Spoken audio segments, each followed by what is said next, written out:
Welcome to Next to Madison, a podcast to help you live your best life.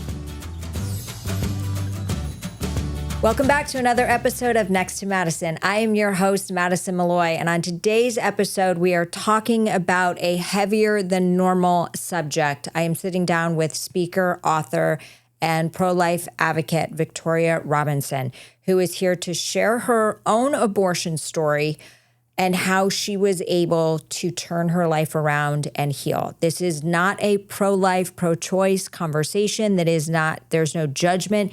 It is led with compassion. It is led with conversation and education.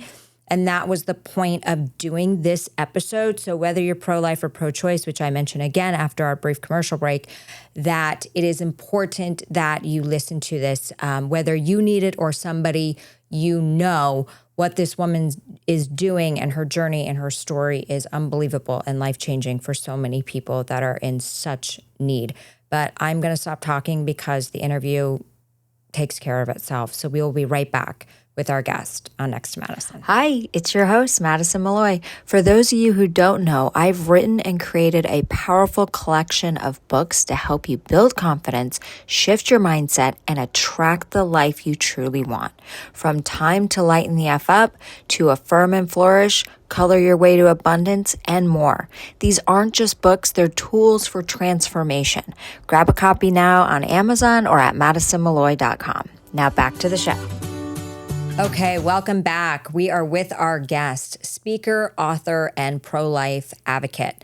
Before you turn this podcast off, I want to make sure that you understand that this is a podcast about conversation, about education, and about understanding. So it's very important, whether you're pro-life or pro-choice, to listen to what our guest has to say because she comes at it from a very compassionate angle.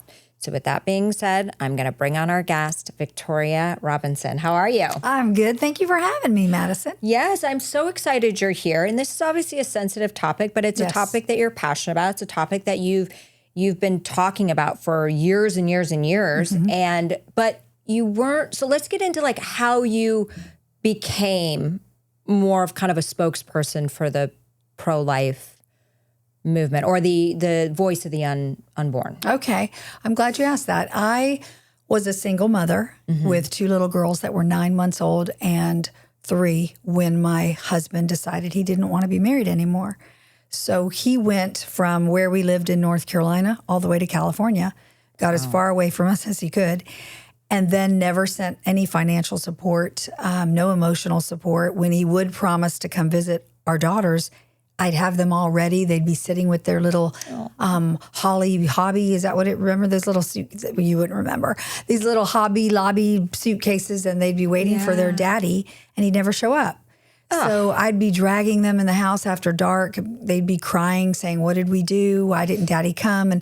And all that to paint the picture of that's just a tip of the iceberg of how bad it was. Mm-hmm. And my self-esteem was shot to pieces. My husband left. I never wanted to be divorced. Right. My parents got divorced when I was 10, and I made a promise once I had children, I would not get divorced. Yeah. But he left. So I had to work 2 jobs since he didn't help financially. And I worked Monday through Friday as a real estate paralegal.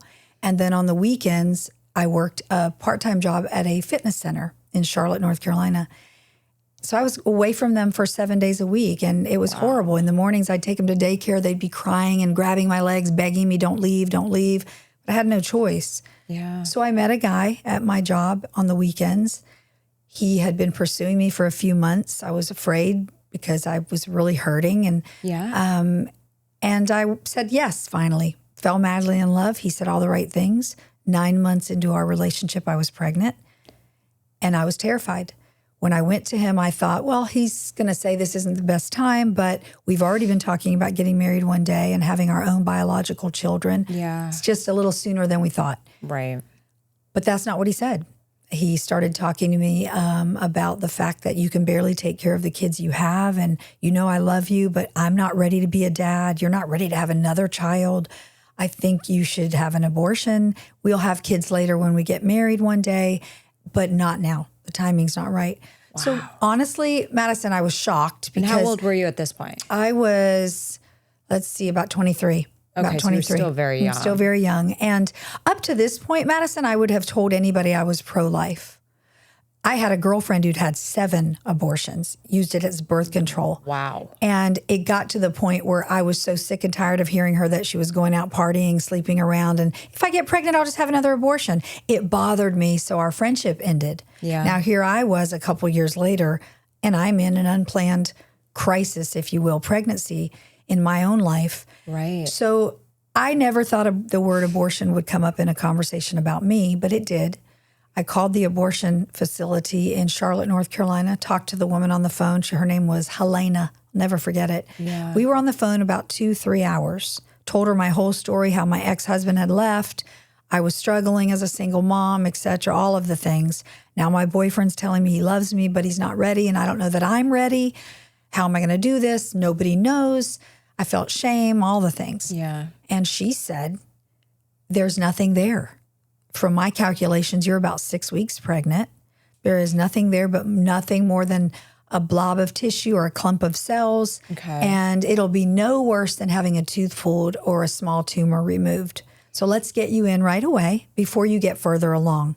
In my mind, This was after a 2-hour conversation. this was in the 2-hour conversation. So because I'm sharing my whole story with her and I'm crying, and should I do this? I have 2 children. I know the outcome of a pregnancy. Yeah, but you went through the whole 9 months. You're early. There's not really anything there right now. And she said, you'd be a really selfish mother, don't you think? To bring another mouth to feed when you can barely feed the 2 you have. And the best choice for your girls, for you, and even for this pregnancy, was never baby, is an abortion. And we can get you in and out of here in 30 minutes. You'll be fine. So I believed her, because one of the things the abortion industry does, Madison, is they manipulate and lie to women. Was this like a Planned Parenthood type facility? In the most vulnerable time of a woman's life, you're going to listen and hear what you need to hear. Yeah. There was no, we'll walk through this with you. There are other options. There were never other options presented to me. Never. The only choice she gave me was abortion. And so on a Saturday morning, I hired a sitter to take care of my girls. They were laying on the floor coloring in their coloring books, told the sitter I was going to the mall because they were having a special sale. My boyfriend couldn't even take me because he had a business trip he had to go do. And I drove myself 25 minutes to that abortion facility from my apartment.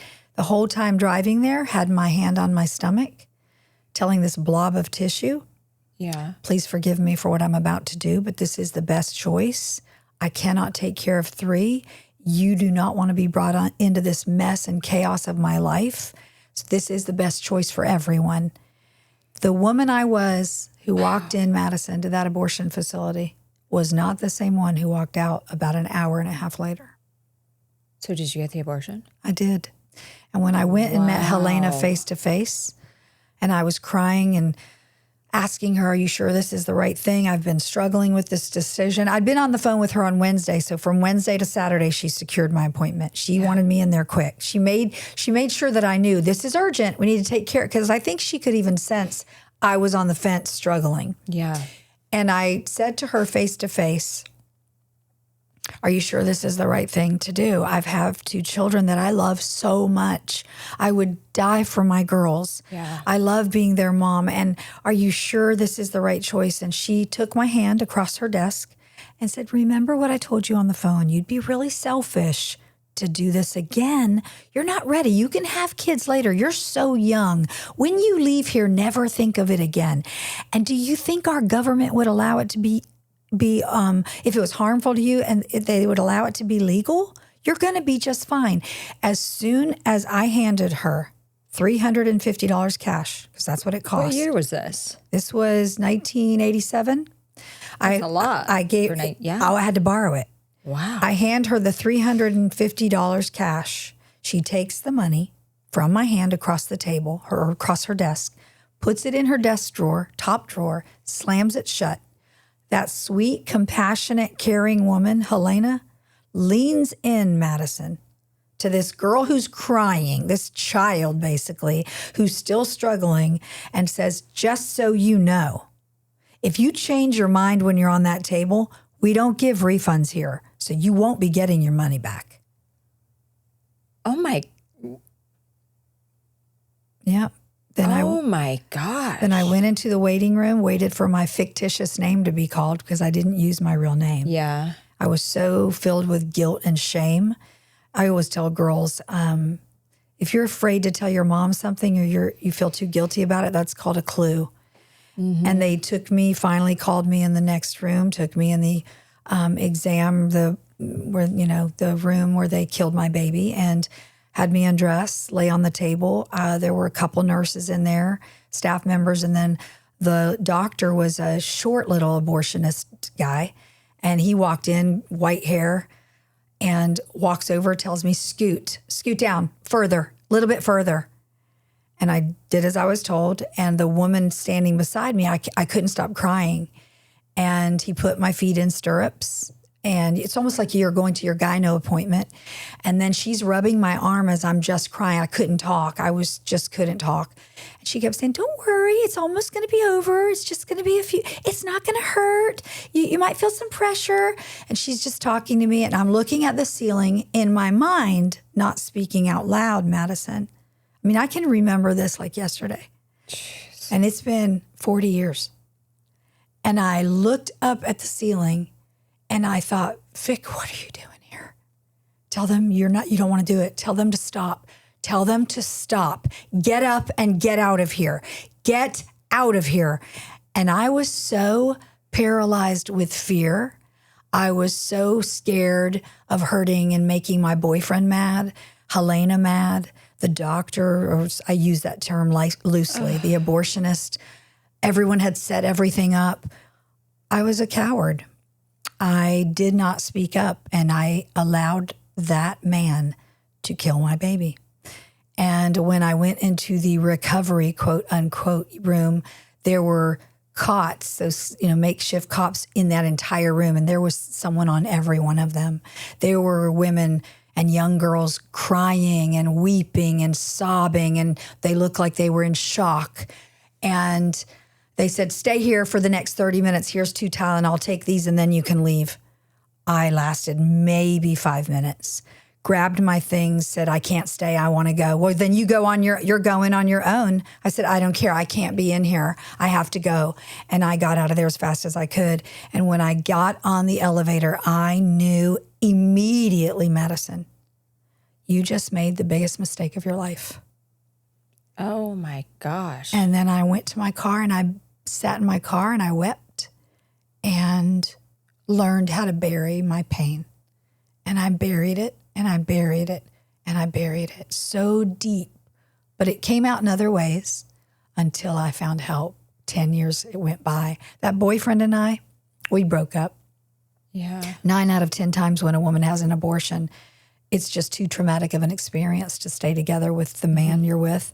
I never looked at him the same because instinctively I knew you're supposed to love me and protect me. You didn't even take me. Yeah.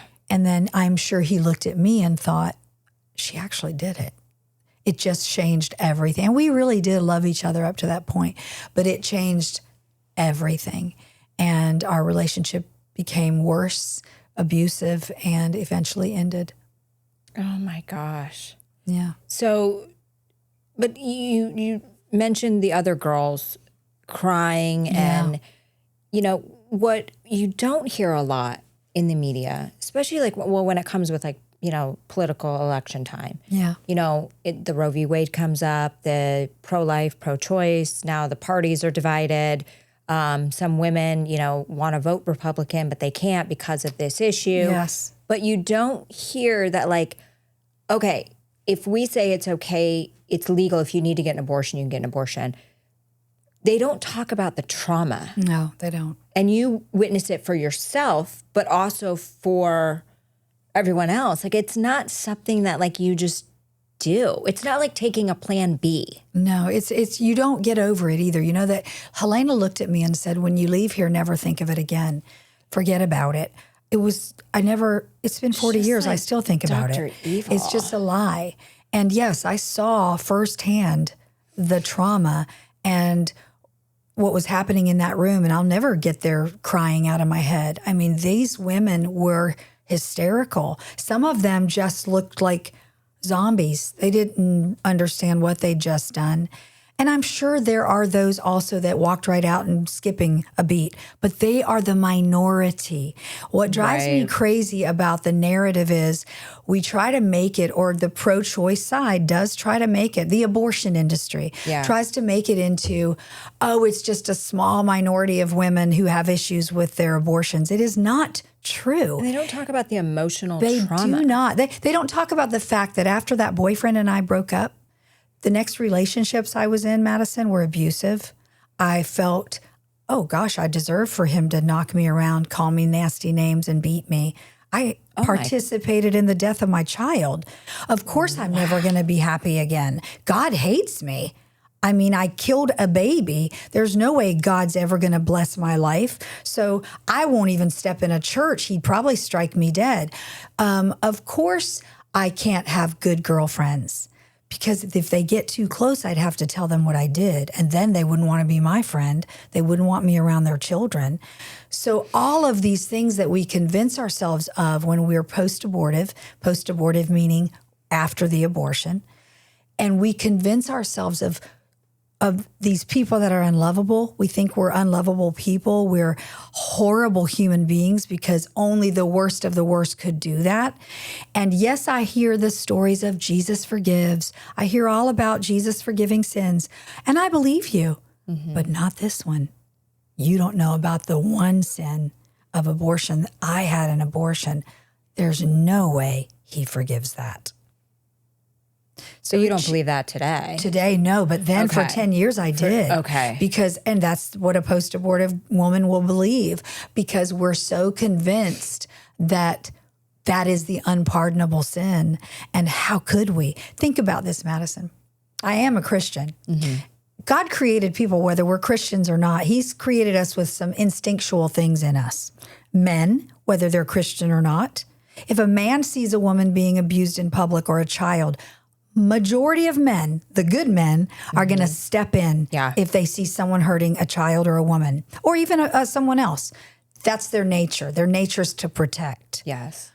When a man realizes he participated in the murder of his own child through abortion, whether he talked her into it, begged her to do it, didn't know she was pregnant, or begged her not to, whatever the case, he is also traumatized because his instinct is to protect, not kill.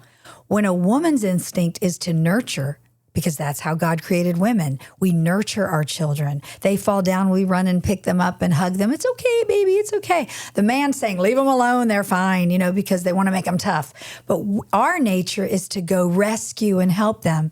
So when a woman comes to the realization, and she does after her abortion, whether it's right away, like it was for me, or years later because they are numb and in denial, once they do, it's very difficult to walk that journey without help. And it's easy to condemn ourselves and to allow people to abuse us because we deserve that. So this is really what led you into the work you're doing today. Yes, it is did. Because you didn't want other women who have gone through this to feel this way, but also starting the conversation of how do we prevent having to even go through this in the first place. Yes, exactly. And so 10 years after my abortion, I walked around living in the guilt and shame, got involved in bad relationships I shouldn't have. So now you're 33. Yeah, I'm 33. My daughter's your age, so my oldest. But I, for 10 years, just buried it. In the 7th year after my abortion, I started going to a church. And I thought, okay, maybe if I go to church enough, maybe if I sing on the worship team, because I sing, maybe if I work in the nursery, maybe if I get there at the beginning when church starts and then stay when everyone leaves, do whatever they need me to do, then God will forgive me and take this guilt and shame away from about what I've done. But that's not what happened. Eventually it did. What ended up happening was there was a woman named Mary Hillenberg who was the director of the local pregnancy center. A pro-life pregnancy center. And she started approaching me, Madison, for 3 years, from 7 to 10 years. You know what, Victoria? Did she know? She didn't. Nobody knew. Wow. No. She would just start approaching me saying, the youth here in the church just seem so drawn to you. And you would be such a great volunteer at our center. I wish you'd consider coming and volunteering. And I would look at her and say, I'm going to do that one day, Mary. Yeah. One day. Inside going, you hate me so much, don't you, God? Oh. That you keep sending Mary to talk to me because you want me to be reminded of what I did. You think I don't think about it all the time? I'd be at the grocery store, Madison, no lie, in the produce aisle. I'd hear, Victoria! Turn around, there's Mary. Oh. I mean, the woman chased me for 3 years. The whole time I'm thinking, God hates me so much that he's torturing me with this pregnancy center pro-life chick chasing after me to come volunteer. So in the 10th year, I sang a song at church one day. And believe me, every week that I sang, I was convinced, Madison, there were people in the audience at the church thinking, that girl's had an abortion. What's she doing up there singing? Get her off of that stage. She has no business being on a platform. She's a murderer. That's what I convinced myself that everyone was thinking. So you were the biggest judge of your own life. I condemned myself every day. Wow. So as I'm coming off of way to live. Oh, it was horrible. I come off of the no freedom in it either. Yeah. I come off of the platform I've sung, and this woman walks up to me.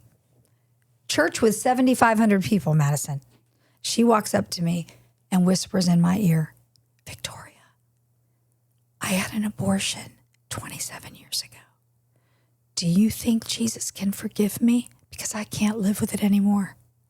What? Of all people in that church, she came to me. So I looked at her and I said, of course he can forgive you. He loves you. Yeah. Can I pray with you? And I did. Her whole countenance changed. Everything changed about her. Everything changed. And so I watched her walk away with a skip in her step, and I was angry. Now, I should say that 3 years prior, when I started doing things at that church, I went to visit, and I heard about this guy named Jesus. I'd heard about him all my life, that he forgave sins. Right. So I accepted him that day, but still believed, even for those whole 3 years before I met Mary. Yeah, I know, all but one. So I'm not confessing that one because that's the only one I'm sure he would not forgive. No way God could forgive that. So Mary, nobody knew. So here I am praying with that girl. She walks away, this woman. I go home and I'm angry, having it out with God, having it out. You just disgust me. I saw what you did for her. You've never done that for me. I've begged you for 10 years to heal me and forgive me and not let me feel these feelings I feel. She comes up, I pray with her, and she walks away completely set free. And I'm sitting there thinking, wait a minute. Mary Hillenberg's face comes to my mind, the director of that center. Mm-hmm. And I realize in that moment, Madison, he wasn't using her Madison to torture me. He was using her to try to help me. Yeah. So the next day I called her and said, Mary, I'm ready to volunteer. I go to Mary. Took me 6 months. I confessed to Mary. Almost the same conversation as that woman had had with me months earlier. She shuts her office door, looks at me and says, I've known. I've just been waiting for you to tell me. How did she know? She said she felt it in her spirit. She felt it in her dream. She said, I just knew, because she'd had an abortion. Wow. 25 years earlier. And she said, I just knew, Vic. I was never going to ask you till you could come tell me. And now, Vic, what we're going to do is I'm going to send you to an intensive retreat that is just about abortion recovery for women just like you, to help you deal with the trauma and the guilt and the shame and all of the things I know you've been feeling for 10 years. And I'm going to promise you this. God's going to take what the enemy has meant to destroy your life and turn it into good. So I went to this intensive from a Thursday to a Sunday. With the next month, they had one spot left. The very first one they ever did was this weekend retreat.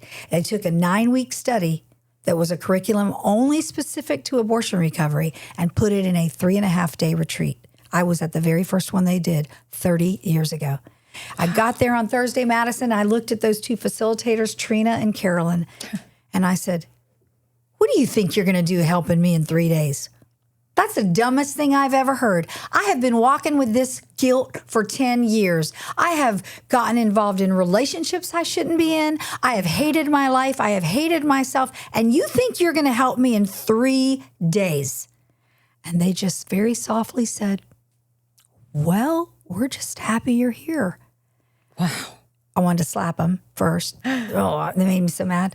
But on Sunday, I said, teach me to do what you just did for me. Because every woman, whether she's a Christian or not, needs to know Jesus loves her. They need to know there is healing after an abortion. They can be set free and forgiven. And they need to feel what I'm feeling right now today, the first time in 10 years.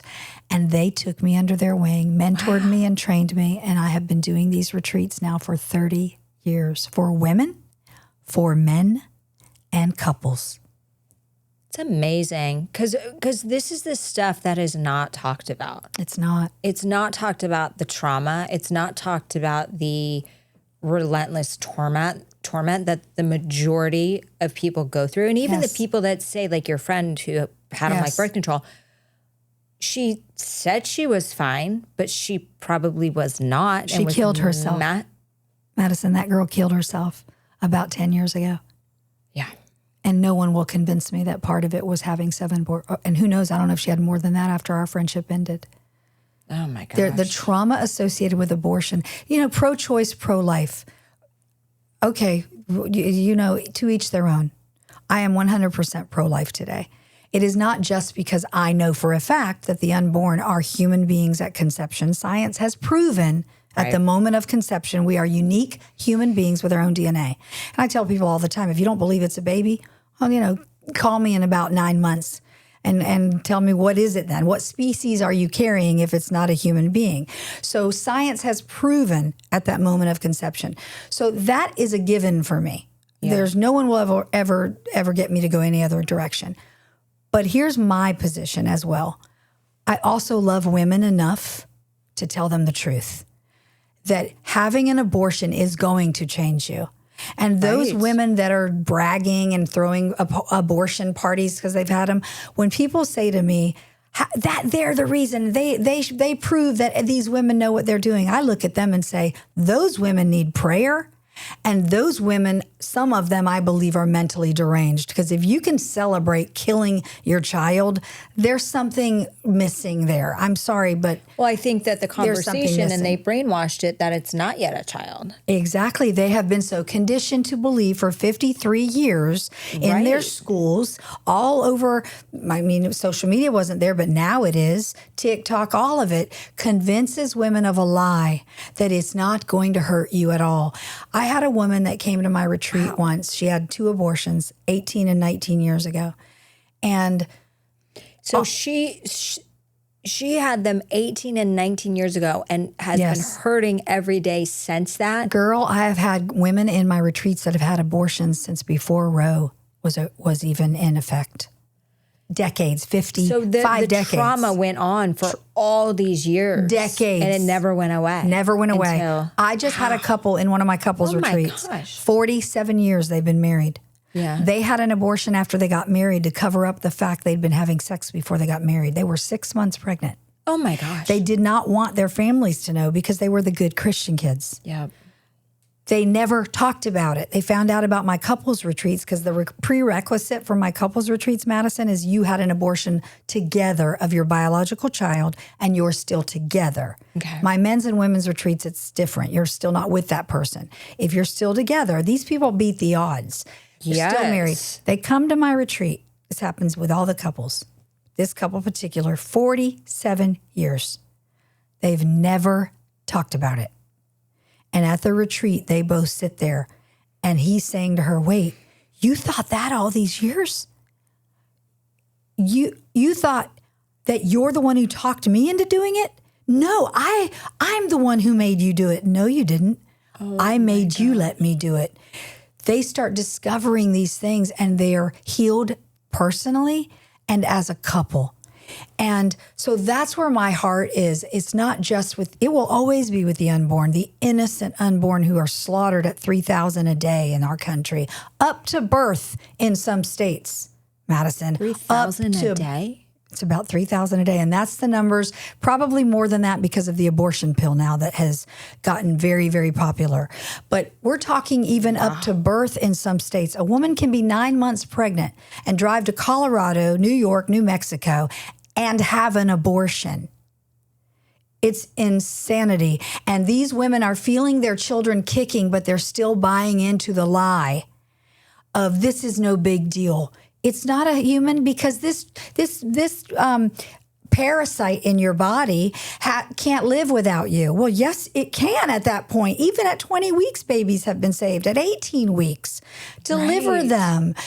Others will say, "What about the life, the woman's life?" Why can't states like New York and Colorado and New Mexico shame on you? Yes. At least have a list of couples or very financially successful single women who haven't been able to have a kid or aren't blessed to be able, and the IVFs have failed. Yeah. Like a list with them. Why can't the groups work together so Because, Madison, they don't have to do this? It's big business. The abortion industry is a multi-billion-dollar business. Take the fee. The couple could pay the fee. It all makes sense. I say to people, make it make sense. It doesn't make sense. And what I can We're say talking about is abortion it's at 9 demonic. months. Yes, it's demonic. That's the only thing I can come up with. The right word is it's wicked. It's demonic. It's greed.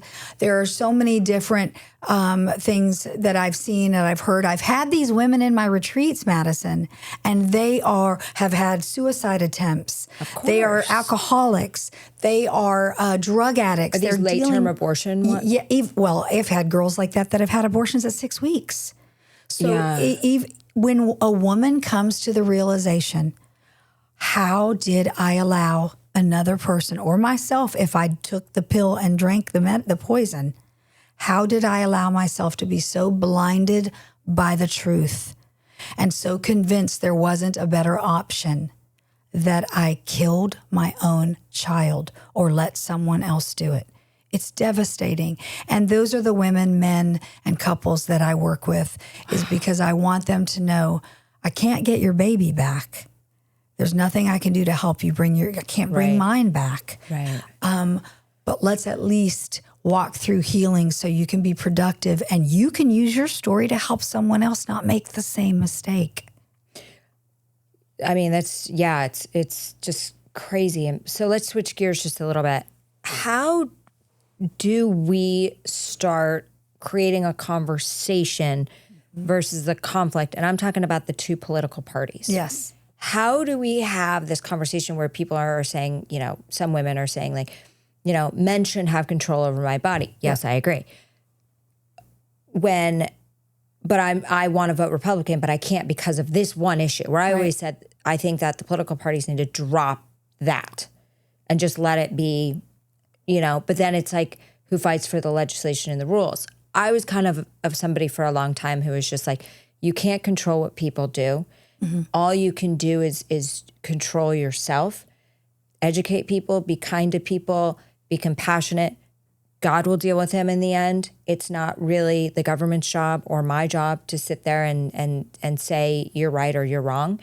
But how do we start having a conversation to bring these parties together to educate people so we can remove the trauma and start preventing the pregnancies? Mm-hmm. Wouldn't that be a great idea? What a concept. I think you just said the word in what you were just saying. Education. Compassion. Compassion. Why aren't we finding ways to help that girl who's in a crisis pregnancy? And you said, because men have said to me, I haven't gotten involved because they tell me her body, her choice. But here's what I have to say, Madison, it's not her body. It is two different bodies. My child had... See, the liberals would fight you tooth and nail They would, but they can fight all they want. The truth is still the truth. Right. And the truth is it's not my body.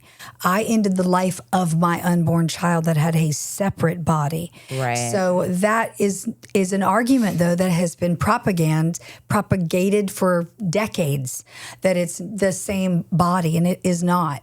So I just want to clarify that because that is my position. Yeah. And it's because it's the truth. It's the fact. Right. It's not coming from church or Christian. It's coming, that's the facts. But it's education, it's compassion, it's speaking the truth. I'll give it to you like this. This is one of the ways I love to explain to people of what I think needs to happen in this country to shift paradigms and the hearts and minds of people. Because I even think liberals, pro-choice, far left, they say they truly care about women. I don't think that they don't.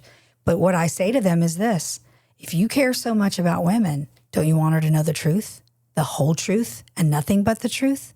Right. She's going to have issues after this abortion. And the woman who looks in my face screaming at me saying, I do it again, I'm looking at her going, God, when you need help, find me, because you're one of the most angriest people I've ever met. And that anger is coming from her pain. It's coming, hurt people.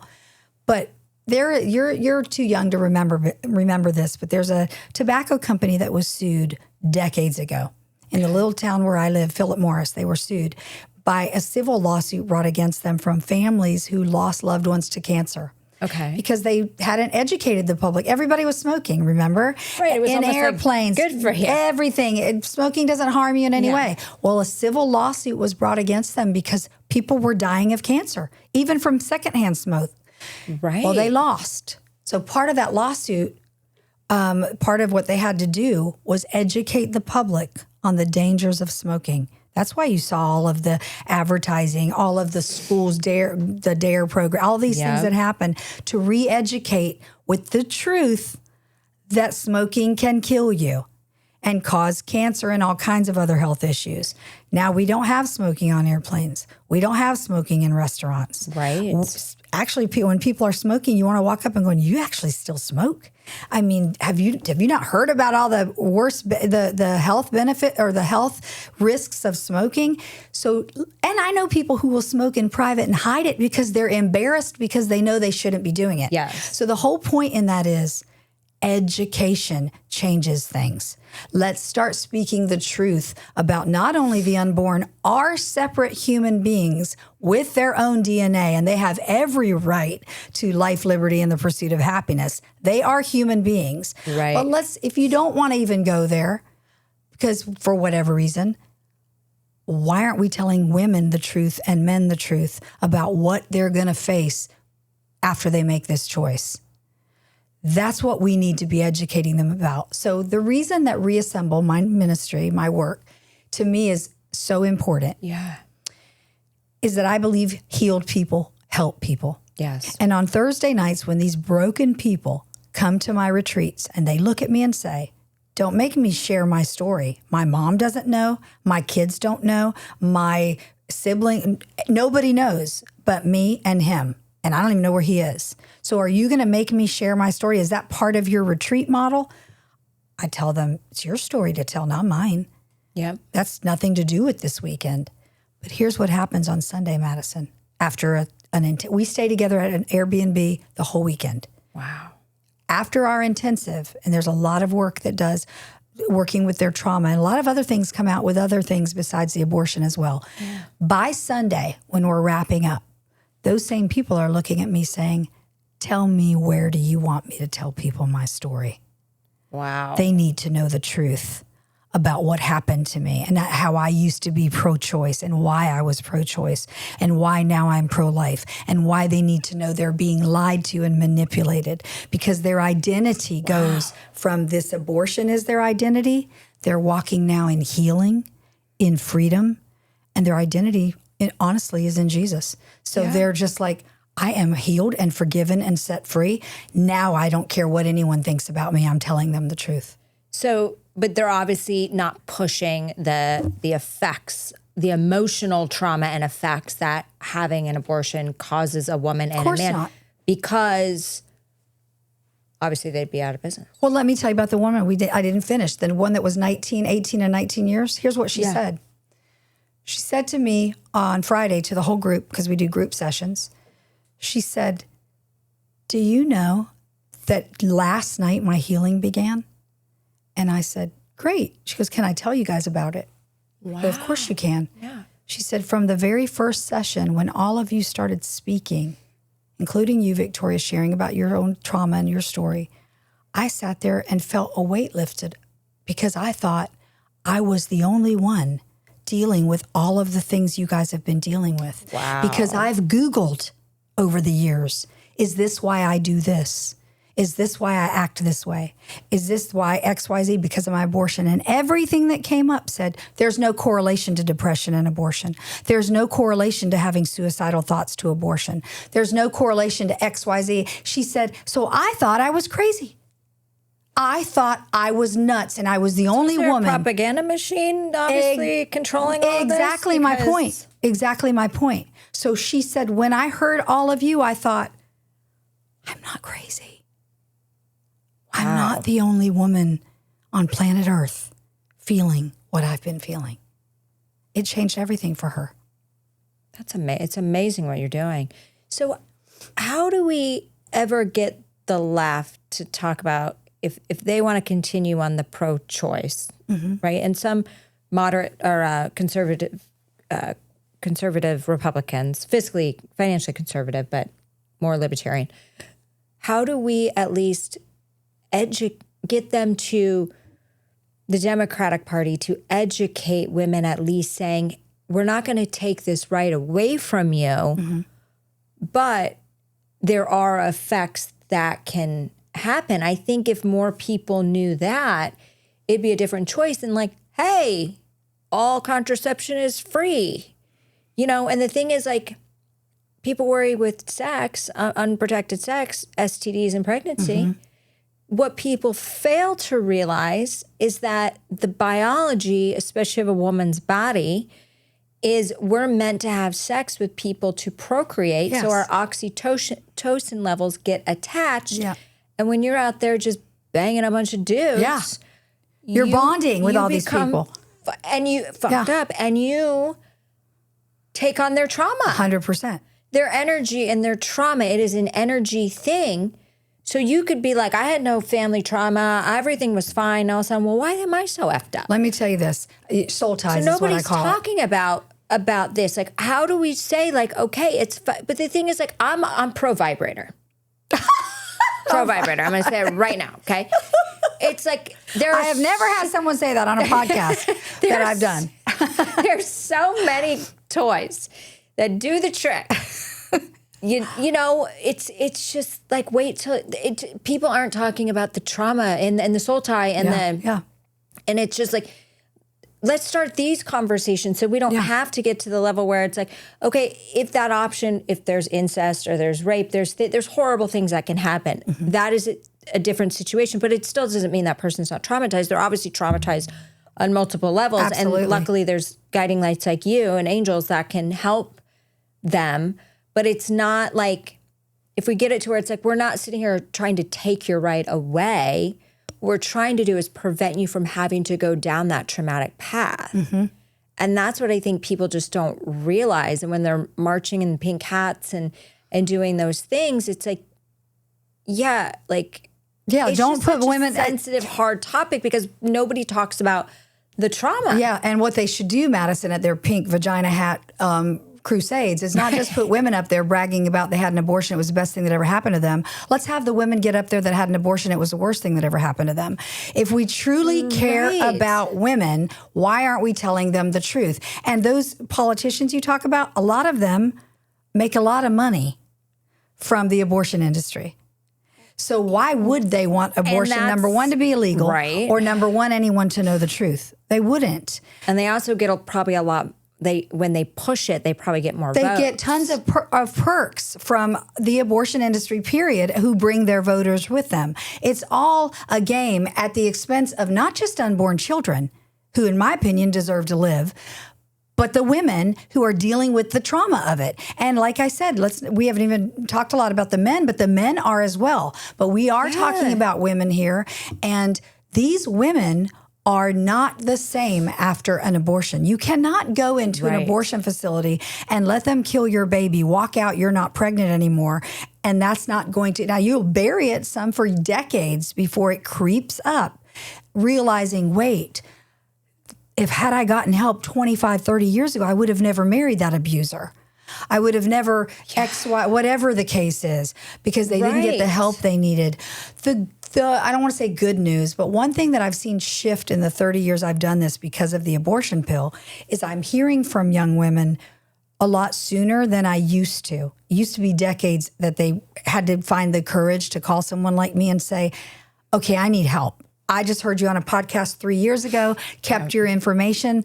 I'm ready now. I can't live with this anymore. Yeah. But these girls, Madison, who are taking the abortion pill throughout this country, even in red states like Tennessee. Is it just like a pill? It's a set of pills. They take the first pill and then they're buying it on, okay, it goes like this. They go online. They don't even have a doctor's appointment. They buy the pills online. How far along are you? How far along do I have to be? If you're over 10 weeks, we can't send it. If you're under 10 weeks, we can send, oh yeah, I'm only 10 weeks. They're 14 and 15 and further along. These girls don't know. They're sending the pills. They're getting them in the mailboxes. Mailboxes are now abortion facilities.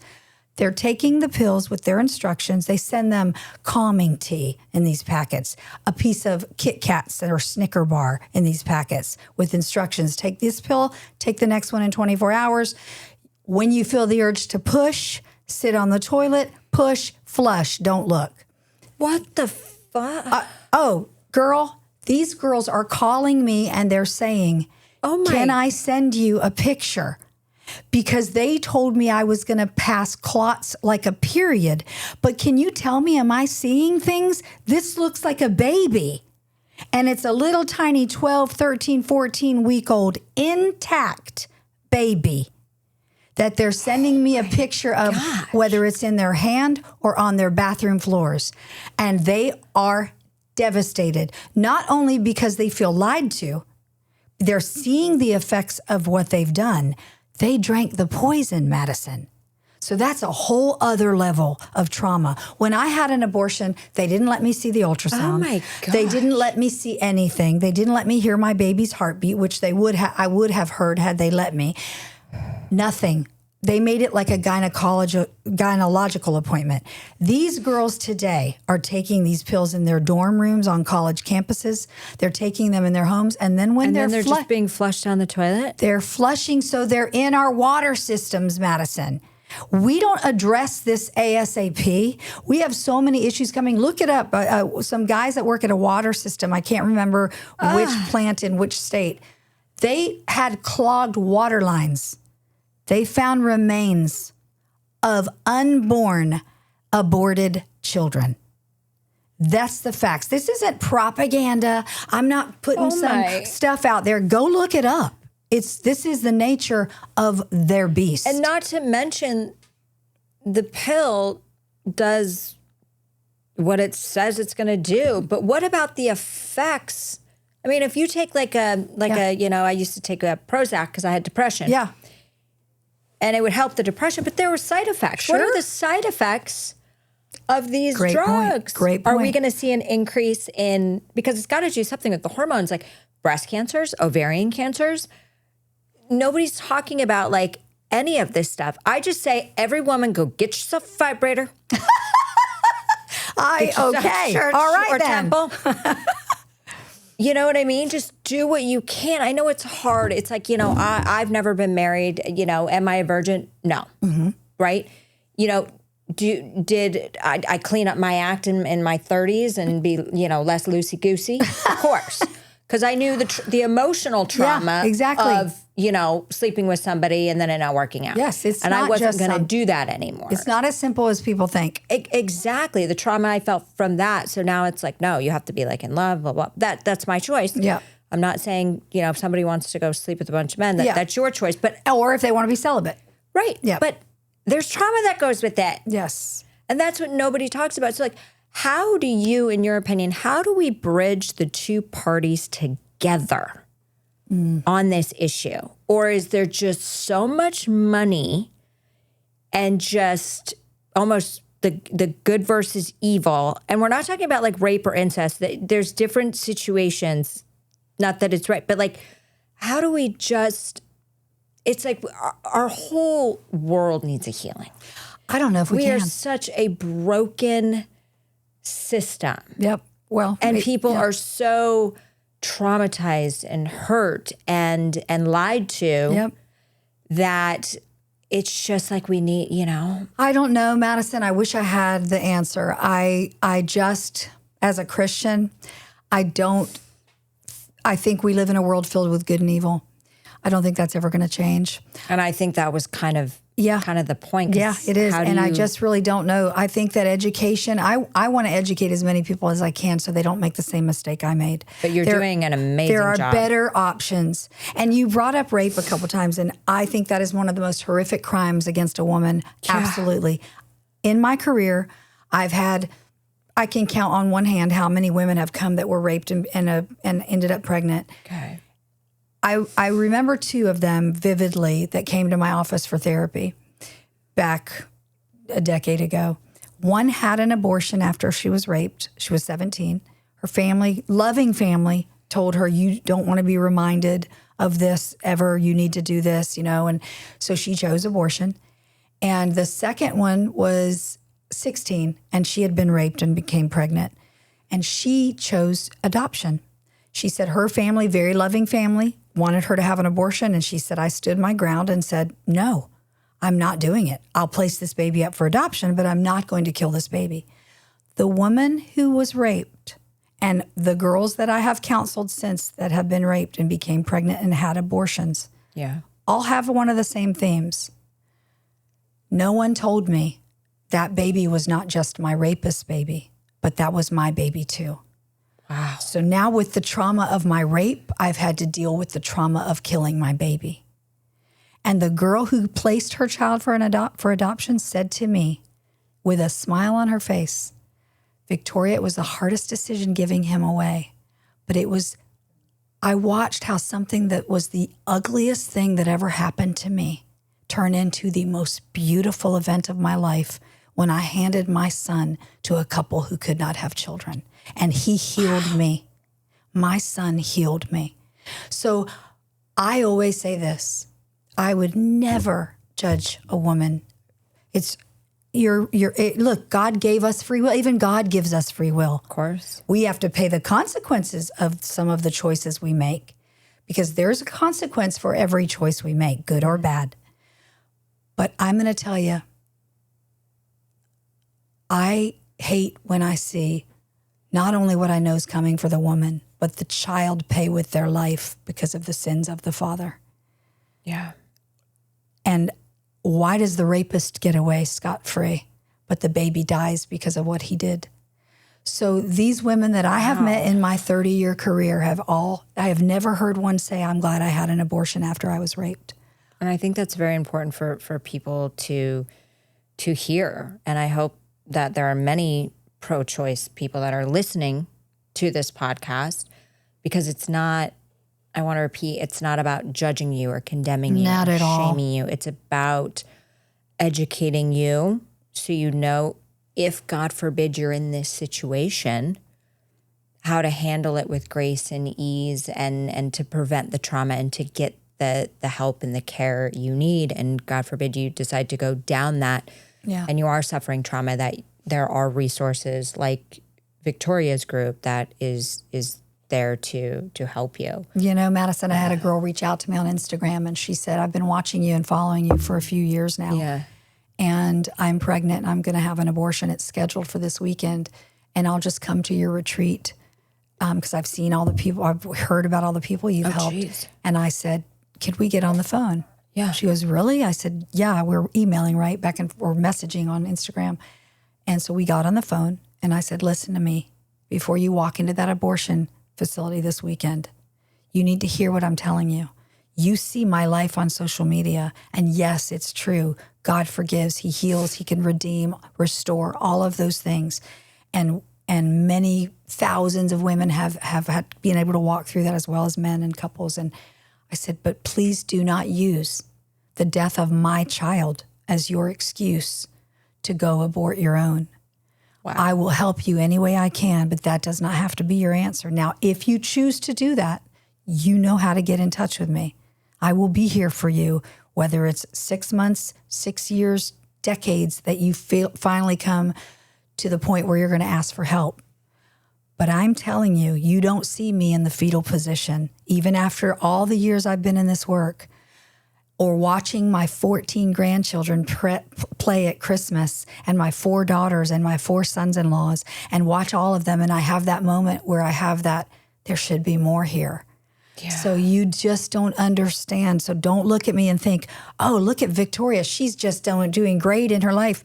No, there are a lot of things about my life. And one of the things I wish I could change in an instant would be back on that table and found my voice and said what I didn't say. Stop. I changed my mind and walked out of there with my baby. Wow. That's powerful. Now, do you think as a Christian that you will see this baby again? I do. And, you know I will. And women, that's the one question they always ask me, post-abortive women and men, will we see our children? And here's what I remind them of. Do you remember... You remember the story about David in the Bible? Mm-hmm. And David was told, it was prophesied, this son will die because of his sin.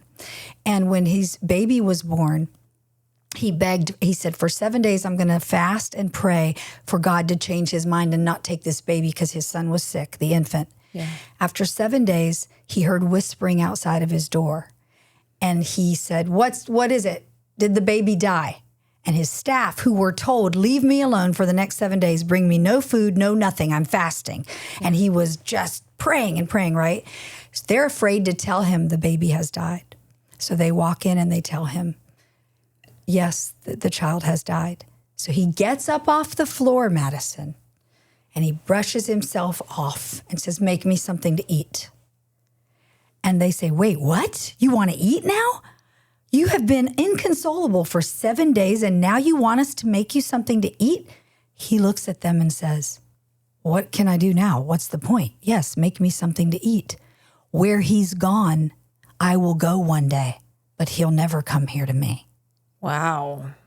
So that is the truth that I always tell these men, women, and myself. Yeah. One day we will see our children, and they'll say, do you think they'll know who we are? And I'm like, oh, yeah. And there's a poem that I tell them of a child talking to God saying, why hasn't my mom or my dad ever held me or played with me? And he says, well, they just weren't able to. Why? Will they know me when they get here? Yeah, when they're done doing the work I've given them to do, they'll be here. How are they going to know who I am? Because I'm going to tell them. Why haven't they ever held me? Because I don't remember. Wow. Because his forgiveness is for every sin. And I know that today, including the sin of abortion. And I thank God for it. And whether you're a Christian or you're not, because even atheists and agnostics come to my retreats, believe it or not. They call me and say, I know you do a study, and I know you use a lot of biblical references. I can't live with this anymore. Can I come? But by Sunday, I'm not going to lie. And I tell them, listen, I use a lot of emotional. Yes, I use a lot of Bible. I don't lie and trick anyone to coming to a retreat, but I'm also, I'm going to tell them the truth. Yeah. But by Sunday, some of these same people are looking at me saying, number one, I want to share my story to help someone else. I'm going to go tell my husband. I'm going to go tell my wife because I'm not walking in this anymore. Or they'll say, wow, tell me about this guy named Jesus. Tell me about this guy who even forgives the sin of abortion. Wow. Pretty powerful stuff.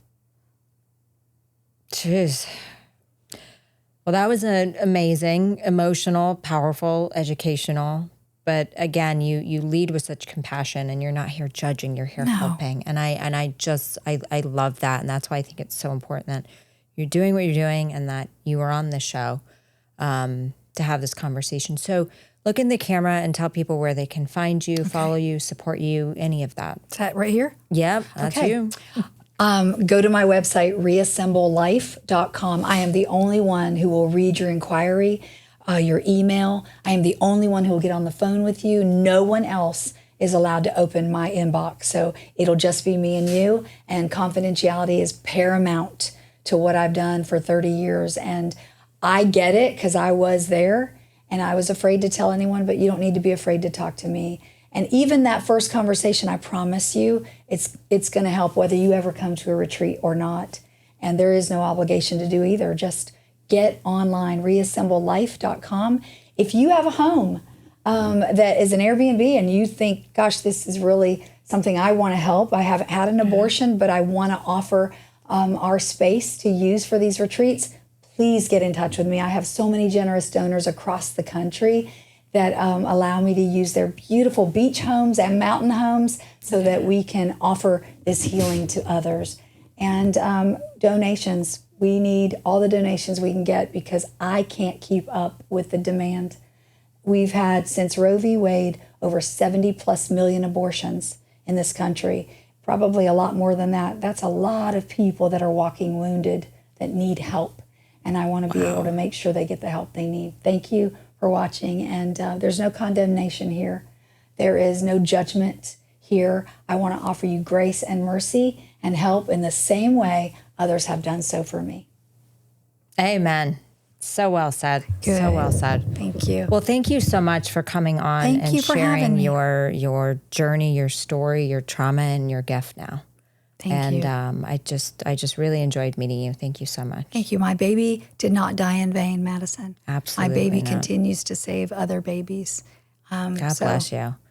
Thank Well, you. thank you. And thank you to everyone who is listening wherever you may be. Don't forget to rate, subscribe, and follow and share this episode if it was impactful and somebody could benefit from it. So we will see you next time on Next to Madison to find out who's next.